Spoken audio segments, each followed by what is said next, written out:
આજે આપણે બનાવીશું સિમ્પલ મસાલા સાથે ગુવારનું ખૂબ જ સ્વાદિષ્ટ શાક। એકવાર તમે આ રીતે બનાવજો, ઘરમાં બધાને આ શાક ખૂબ જ પસંદ આવશે।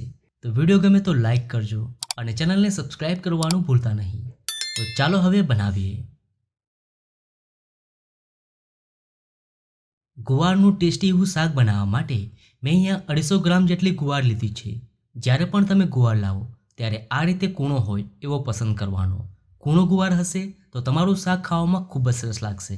તો અહીંયા મેં ગુવારના ઉપર અને નીચેના ભાગને કાઢીને તેને આ રીતે મીડિયમ સાઇઝમાં સમારી લીધી છે।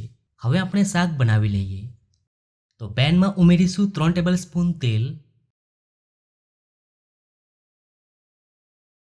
હવે તેલ ગરમ થાય એટલે તેમાં ઉમેરીશું અડધો ટીસ્પૂન રાઈ અને હવે રાઈને ફૂટવા દઈએ।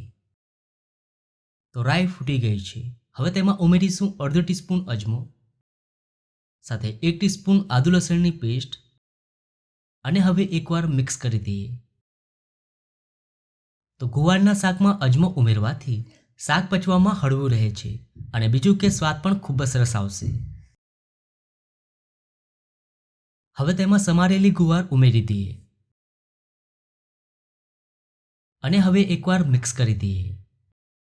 તો એકદમ સિમ્પલ મસાલા સાથે બનતું આ ગુવારનું શાક ખાવામાં એકદમ સરસ લાગે છે। એકવાર તમે આ રીતે બનાવજો, ઘરમાં બધાને બહુ જ ભાવશે। હવે તેમાં આપણે મસાલા ઉમેરી દઈએ। તો અડધો ટીસ્પૂન હળદર, 1 ટીસ્પૂન ધાણા જીરું પાવડર, અડધો ટીસ્પૂન લાલ મરચું પાવડર, અડધો ટીસ્પૂન લીલા મરચાંની પેસ્ટ અને સ્વાદ પ્રમાણે મીઠું ઉમેરી મસાલાને ગુવાર સાથે એકદમ સારી રીતે મિક્સ કરી દઈએ।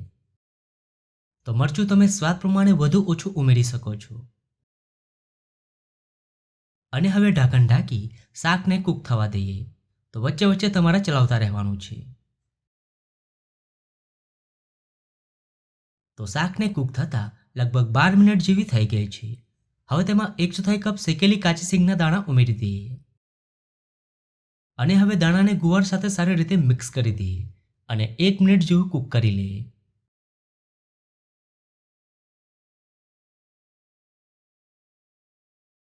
હવે લાસ્ટમાં કોથમીર ઉમેરી શાકને ગરમ ગરમ સર્વ કરી લઈએ।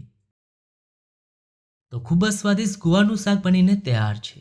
એકદમ સિમ્પલ મસાલા સાથે બનેલું આ શાક બધાને બહુ જ ભાવશે।